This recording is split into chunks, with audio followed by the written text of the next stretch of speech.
Informez-vous avec Romain Desarbres sur Europe 1. Voilà ce que l'on pouvait dire sur la réforme des retraites. On va continuer évidemment à en parler. Vous appelez le 39 21. On va changer de sujet. On va parler du Parti socialiste.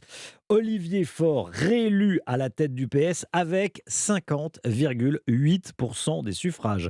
C'est ce qu'a annoncé la direction du parti ce matin, après une nuit où les deux candidats ont revendiqué la victoire. Mais son adversaire, Nicolas Meyer-Rossignol, conteste le résultat. Alexandre Chauveau, les deux partis s'accusent mutuellement d'irrégularité dans les votes. Oui, nouvelle crise ouverte au PS, résultat d'une nuit et d'une élection à rebondissement. 23h hier, la numéro 2 du parti annonce l'élection d'Olivier Faure avec 52% des voix.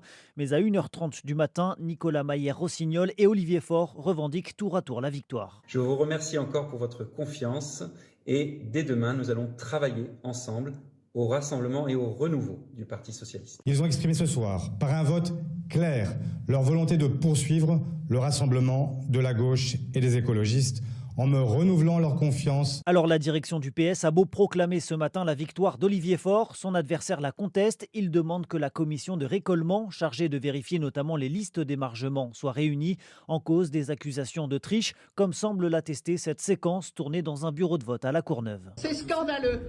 Je n'ai pas accès à l'urne. L'urne a disparu de la salle. Elle est dans une pièce fermée à la clé dans laquelle je ne peux pas rentrer. Précisons que ces accusations sont réciproques. Le vainqueur doit en tout cas être officiellement intronisé lors d'un congrès dans une semaine à Marseille. Alexandre Chauveau, service politique d'Europe 1. Et puis on sera avec François Calfon, membre du bureau national du PS. Tiens,